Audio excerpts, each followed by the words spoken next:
group was established, and it consists of Carol de Groot, Fiona McIver, Jan Alford, Jane Lehman, Joanne Ramage, our CEO, and John Michaelides, an independent board director, and myself. So we have been working quite assiduously since March last year.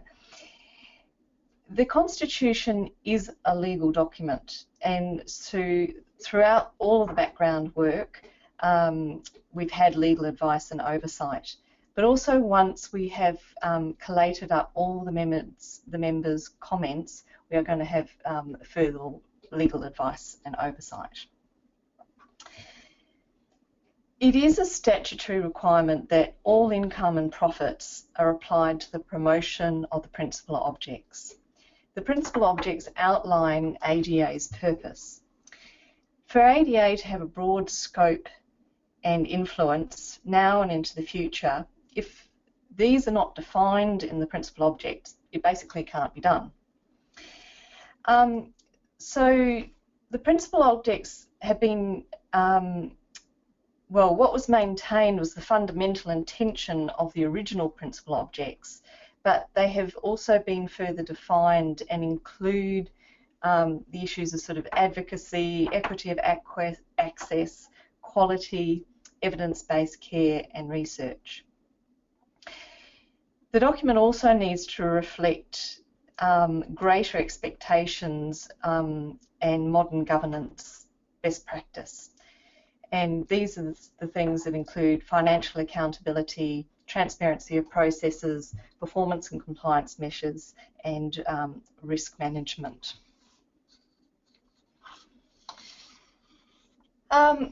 So how are you involved? Oops. Are you able to move on to the next slide, please, Viv? It's incredibly important that this is a document of the members, and for this whole document to pass, we need 75% of the members to vote in favour. So this whole consultation and engagement process is just fundamentally important, and it's been well, it has been a process, and up until now, in the webinar last week and now today, we have had input in, which is appreciated enormously, and it's also really encouraging that people are reading, they're commenting, they're questioning, and they're having their input. So we've had engagement with the ADEA articles, the weekly updates, the presentation. As I said, people have been emailing in, and this webinar is just an additional in the whole process. It's important that this is a draft document and that the final will incorporate all the considered consultations from member comments. Encourage your colleagues to make comment so that they do have the input, and then also, really important, encouraging them to vote. On to the next slide, please, V.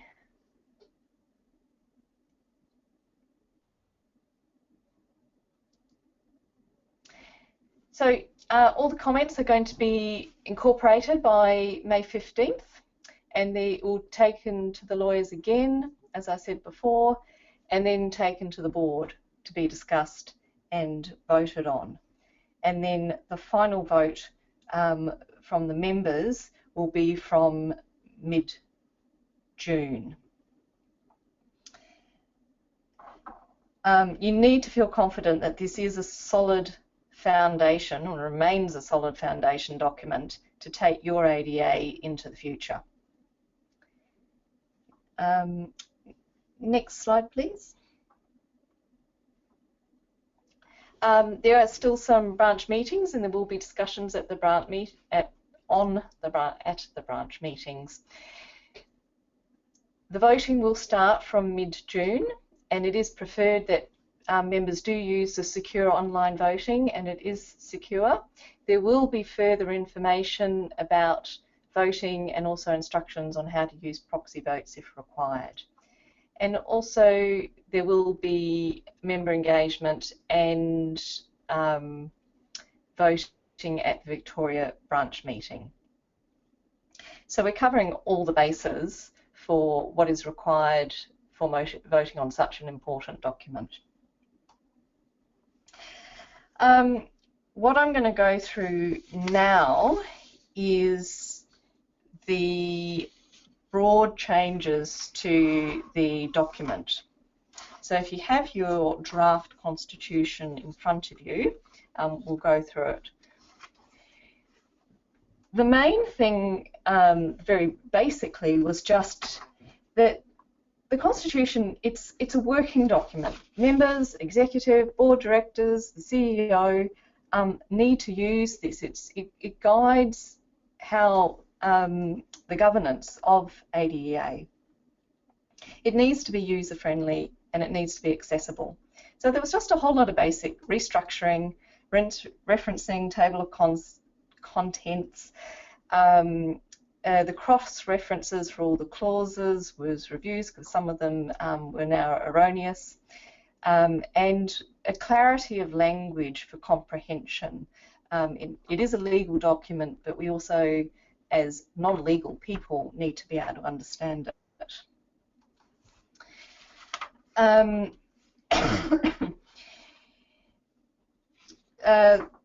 The principal objects, well, I've already covered those in my opening. Clause 3.2, the payment to directors. In addition, there was a consideration that in the future there may be possible to be a payment or an honorarium for the President, recognising that the President is a full CDE member and it does take up a fair bit of time. But any payment and honorarium is really going to be determined by the financial stability of the organisation and budgeting requirements, and it needs to be determined by the board and it will be voted on by the board. The next sort of major change was the reprimand, suspension and expulsion clause, where we have aimed to strengthen the rights of members with a right to appeal. Previously, if any member wanted to appeal a decision, the appeal was could have been handled still by the same committee of the initial decision. But now the appeals should be through an independent process.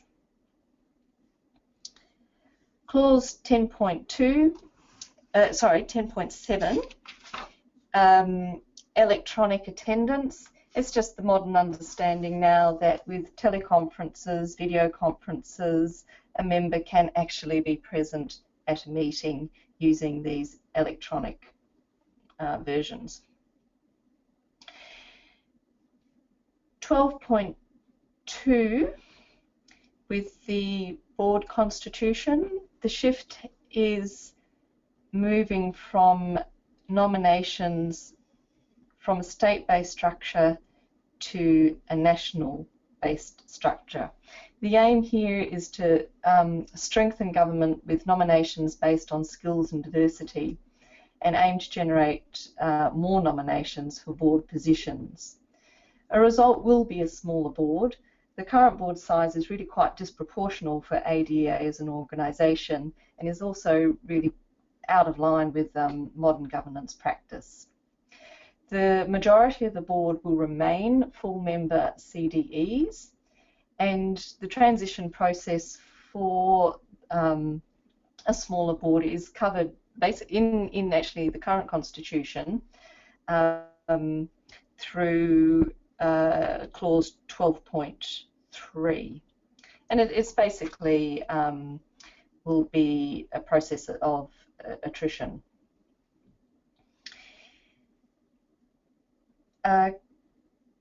the board, including, well, additional in this clause is that the board directorship terms have been increased.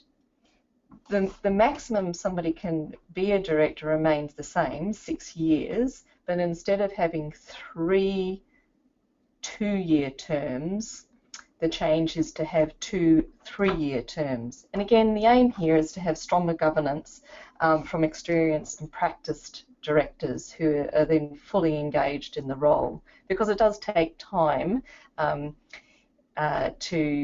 become familiar with board directorship and the governance issues at that level. Excuse me.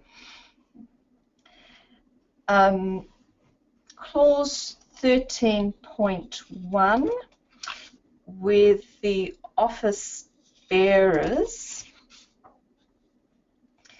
The office bearers' position of President and Vice President, this is not actually in the main body of the Constitution, but actually covered in the bylaws, that these 2 office-bearing positions must be covered in by a credentialed diabetes educator. And the last major change is clause 18 with the appointment of the CEO. The CEO is responsible for the daily running of the association's operations. They're basically implementing the strategic plan. They have a strong working relationship with the members and the board. And in the current Constitution, there is actually no reference to a CEO at all. So needed to have some reference to the appointment and the powers of the CEO, which have now been included.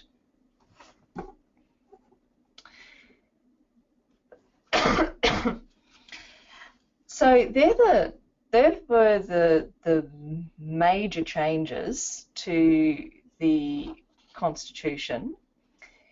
The members' issues thus far, one of the issues has been brought up that non-health professionals can be admitted as full members. Now, the current Constitution actually has non-professionals admitted, or can be admitted. It has been slightly strengthened in the proposed Constitution in that for non-health professionals to become a full member, they have to be nominated by 2 existing full members. And I don't know if Tracy is now available and wants to add into this comment on this. Oh, hi, Heike. Tracy, Good evening. Good evening, everybody. And I'm so sorry I'm late. We were having technical problems at my end. It's just one of those last-minute things. My understanding is that the non-health professionals admitted to full membership has been in our constitutional arrangements since the organisation developed its first full constitution, and it was around the time that we had a number of different people who were supporting the development of ADEA, and I think this clause was put in as a recognition for that contribution and commitment to the organisation. We've had some feedback from members at this point who perhaps weren't aware of that original clause and felt it, who perceived that it might have been put in as a new clause this time around, but as Heike has explained, it was in the existing Constitution, and we've attempted to strengthen the process for that by having 2 full members now required to nominate. So that might be something that people want to have a bit of discussion about when we've opened up to questions. Thanks. Another comment was that memberships should be ceased if a member has been deregistered from their primary registering body. The member classifications. Now, within the body of the Constitution, it's been just left as broad definitions as full members, associate members, and oops, I'll just make sure I get the name right again. Corporate members. No existing member in a membership category will be altered, and this is incredibly important for people to be reassured about the honorary life members. These are peer-bestowed honour for services to the organisation, and the honorary life member still exists, it remains, but the defining different characteristics of a full member versus associate member versus corporate member are in the bylaws. And the bylaws are on the website. They don't need to be voted on, but people will be interested to see because they do relate to the Constitution. As I've already talked about, the national numbers for board directors will mean a smaller board, a board somewhere between 5 and 8 members, and the majority remains as CDEs, and the commentary to date from members has been positive for this. I've talked about the transition process already. Borrowing money from members, this was in the current Constitution and it's been left in the proposed Constitution. It is unclear to the review working group and that of why ADEA may need to borrow money from members, and we can get further clarification on does this actually really need to be included. I've talked about electronic voting as well already. I'll quickly go through the member comments from the last webinar, which is on the next slide, and then we'll open it up for any of your comments or questions or anything that you would like further clarification on. So just on to the next slide, please. Thank you, Dee. So from last week's webinar, there was a query about having international members, and there was support voiced that we should be open for international memberships. Many members are, or existing members also are members of the American Association, and opening it up ADEA to the Asia Pacific region to support educators in our area. This was one comment. Comment about voting. Voting is only available to full members. Proxy votes. A member can represent more than one proxy, but these proxies have to be in written form and sent in prior to the meeting. The online voting is secure and the preferred method, and if people have any further queries, we can perhaps answer those. And online voting was used last year for the clause regarding to the deductible gift recipient status. There was a question about the presidential honorariums. Any potential for this is completely dependent on the financial stability and security of ADEA, and 75% of the board need to vote for this, and it would be considered within the board's decision-making processes. There was a question about the non-health professional membership. Would it affect any current member? It's still to be absolutely confirmed, but we don't think there is at this point any non-health professional members.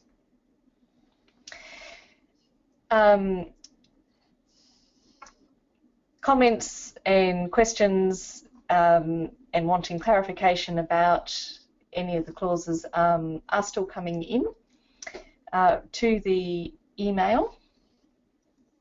But at this point, I'd like to open up the webinar to all the participants for any of your questions, comments.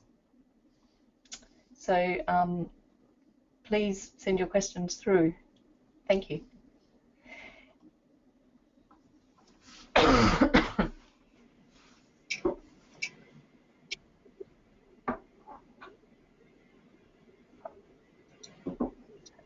And Tracy, is there anything else that you would like to add in to what I have said already?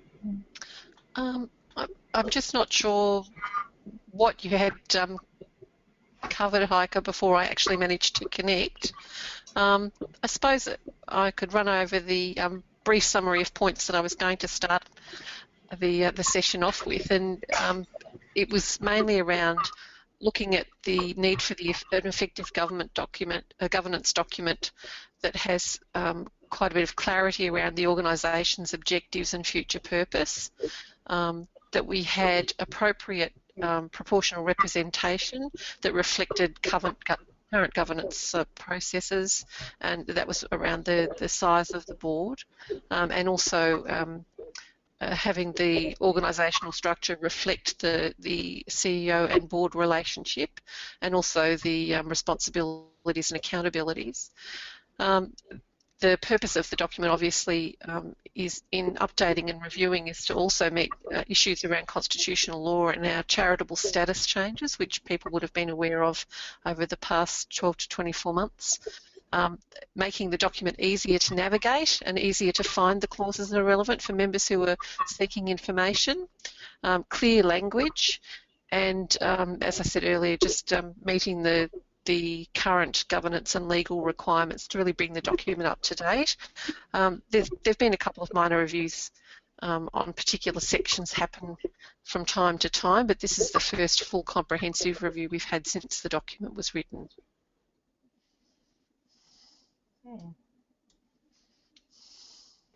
Great, thank you, Heike and Tracy.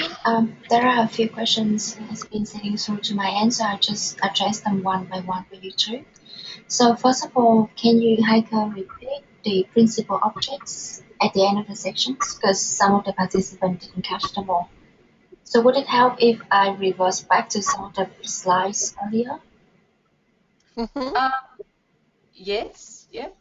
Well, if you don't have your document in front of you, the principal objects of the association, I'll read them out, are to promote best practice in diabetes education and care nationally and internationally through development and dissemination of standards, supporting and promoting the implementation of best practice, providing a credentialing program to members, accrediting and endorsing diabetes education courses, advocating for equitable access to quality diabetes education services for all people affected by diabetes, and promoting and conducting research to guide quality diabetes education and care, and actively disseminating research results.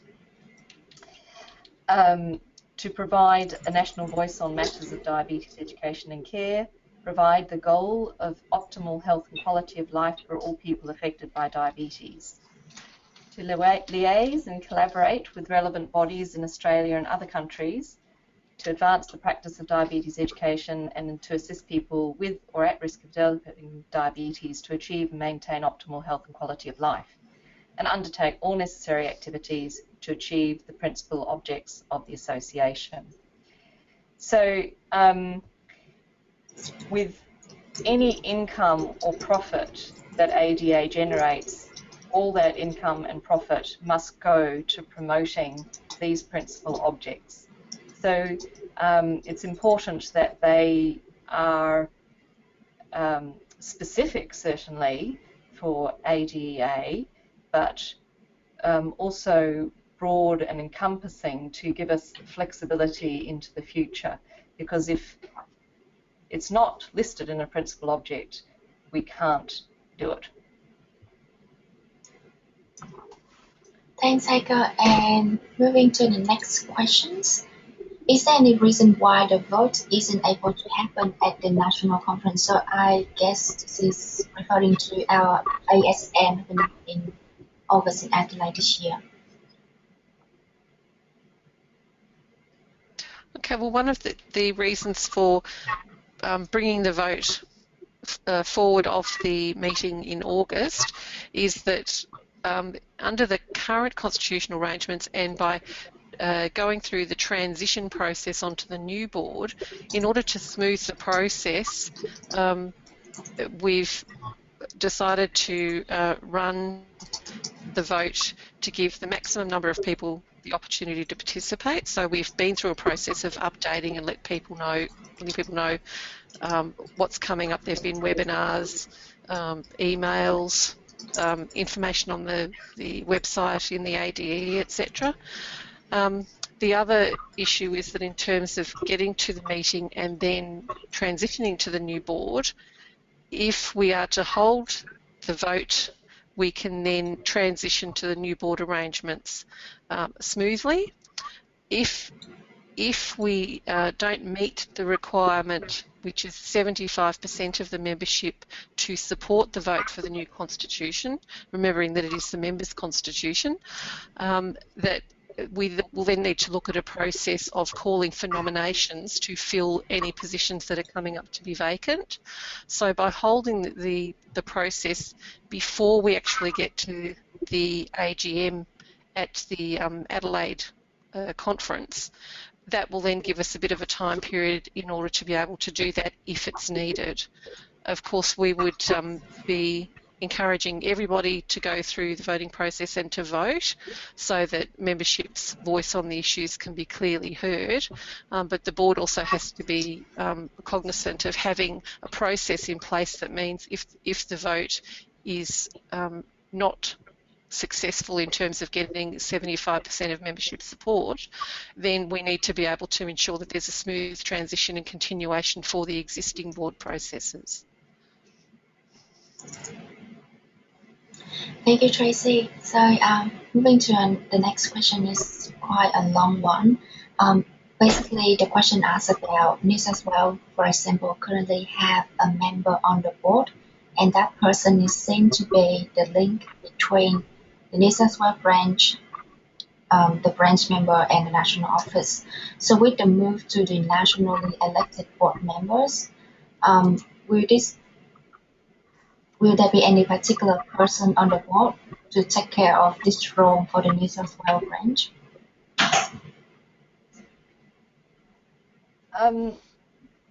Board directors are required to act in the best interest of the whole organisation, and a board director is actually not there to represent a state-based issue. Every board director, from a legal, finance or governance perspective, needs to act in the best interests of the whole of the ADEA as an association.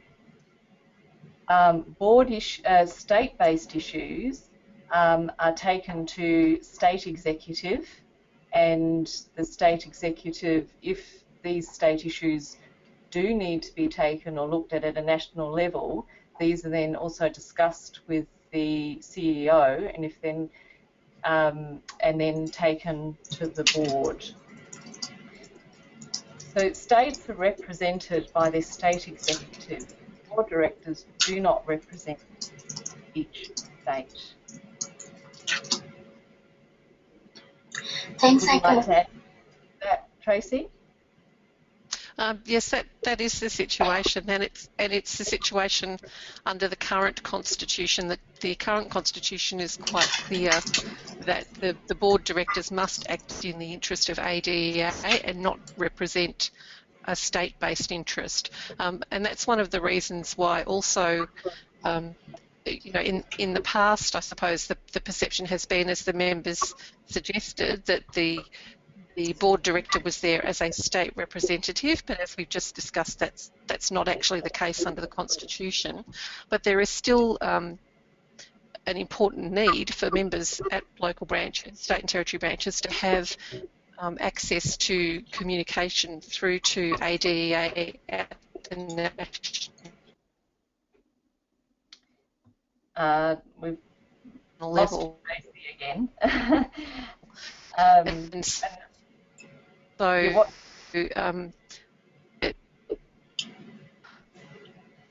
sorry, Tracy, you've dropped out again. Am I still here? I'm so sorry. The connection's terrible this evening. So the important thing is, of course, that there is a channel for clear communication from the branch level up through to the board, and that is through the state executive and then through to the CEO. If it's an issue of national significance or an issue of significant concern, there is still the option to write directly to the president. But most state business would be dealt through through that process of state branch executive through to the CEO. And of course, there's quite a close relationship between directors and branches as well.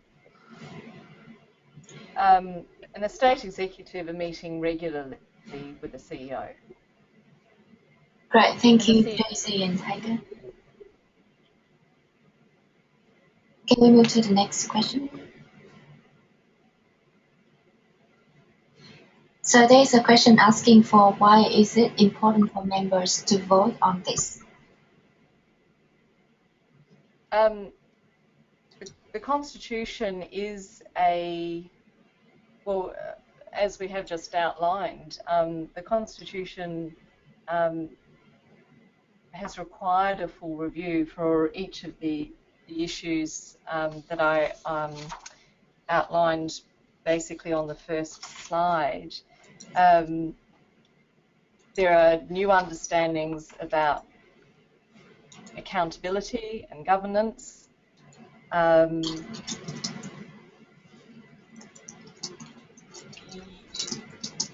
Document because it is a member document, we do need to have 75% of the members to vote.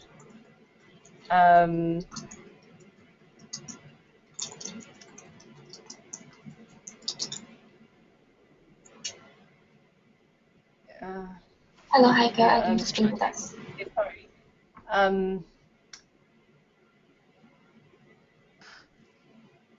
Yeah, Tracy, I don't know if you want to sort of add to. Yep. That. Sorry, I wasn't sure. I sort of missed the question. That's okay. I think that the importance of members voting for the constitutional update and change process is that this document is actually the document through which the membership directs the organisation, if you like. So it's the rules of governance for the organisation, and as such, it's very important for the members to have some input into the process, and then also to make very clear their views on the proposed changes that have been put in place.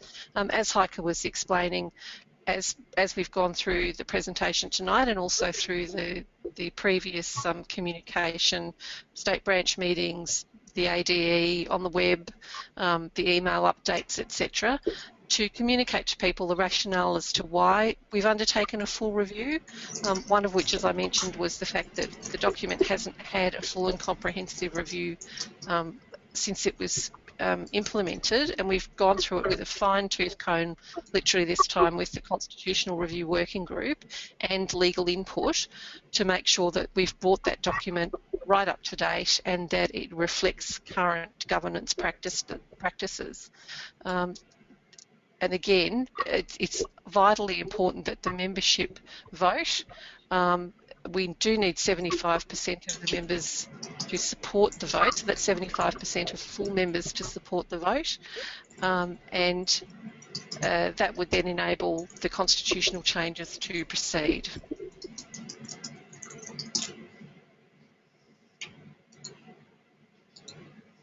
Thanks, Tracy and Heike, for responding to that. Obviously, it's important for members to vote on the changes. The next question is asking about membership application. What if a consumer wants to join the ADEA? Is that possible as an associate member? At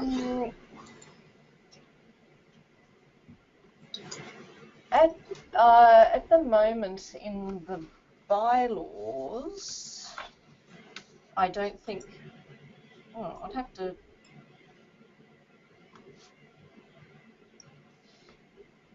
I'm not sure that we have. I think within the bylaw, an associate member has to be someone who has a specific interest and contribution to diabetes. And I don't think a consumer per se is covered at the moment in the bylaws.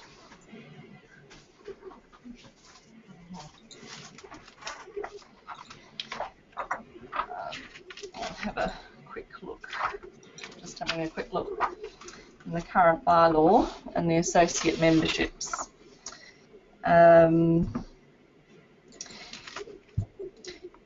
At the moment, in relation to associate members of the association, there's international members and student members, but these bylaws is still actually a draft document as well. They have not had a full review by the board nor been voted on.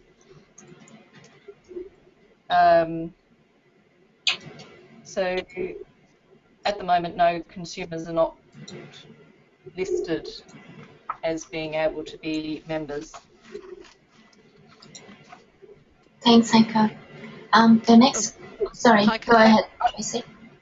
Oh, sorry, I was just going to say, perhaps if the member has some particular reasons as to why or why not they may like a consumer member to be included, because I'm not sure from the question which it was, if they could elaborate on that perhaps and send it through to the contact email for further discussion. Thanks, Tracy. I'll ask the person to send through the questions and some personal communication there. Moving to the next question about the progress of the document. So after the draft is seen by the lawyers, do ADEA members get to view a copy of the document as amended by the lawyers?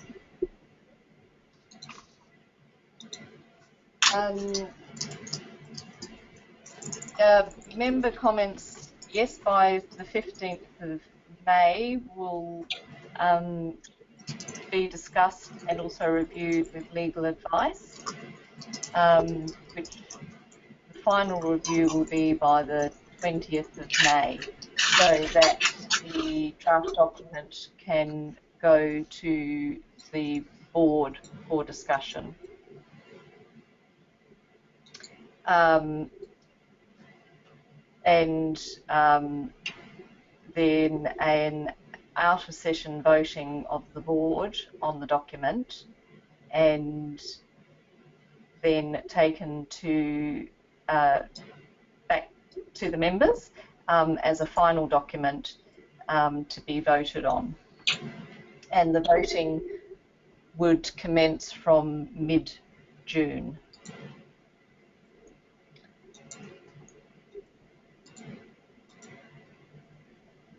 I do encourage everyone still to be committed to making comment up until the 15th of May, and encourage their colleagues also to read it and make comment, because as we've said before, this is a document of the members. We really want to have a full engagement process.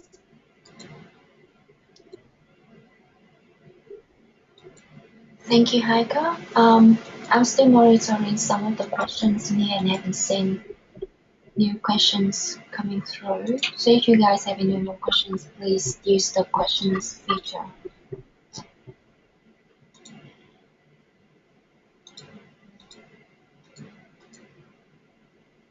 If you could perhaps move on to the next slide, B. Sure. To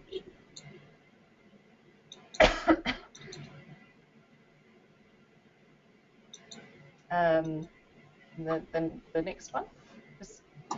It's really just reiterating what I've just said. That the members of the review group are still very happy to answer any queries, concerns, issues that members raise, and they can all be sent to the Constitution at adea.com.au, which is, sorry, this previous slide, but you can also contact the constitutional champion in your state as well.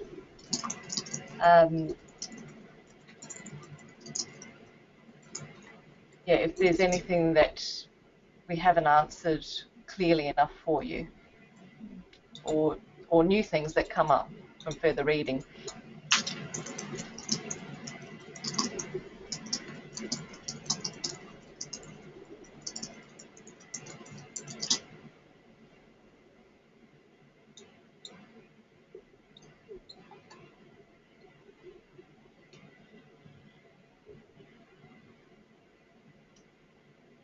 Are there any further queries or questions?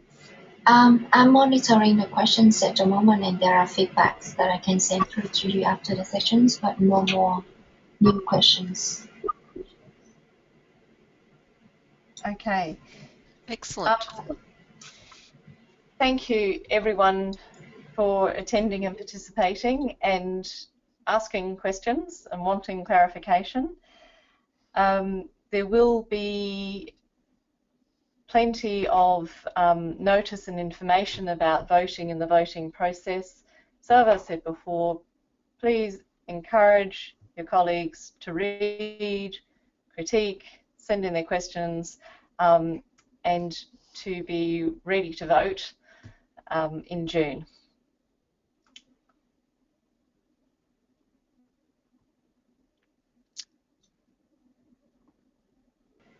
Thanks, Heike. Hey, Tracy, do you have anything else to wrap up for the section tonight? Oh, thank you, V. I'd just like to reiterate what Heike has said in terms of encouraging everybody to continue to engage with the process and to certainly remember to vote for once the process opens in the middle of June.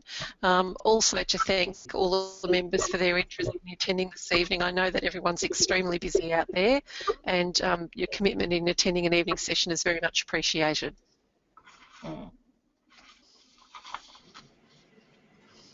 If that's the case, I'd like to close the webinar today. The recording will be sent to you in an email tomorrow. Thank you, Heike and Tracy, for your time, and thank you all for participating tonight. Have a good night.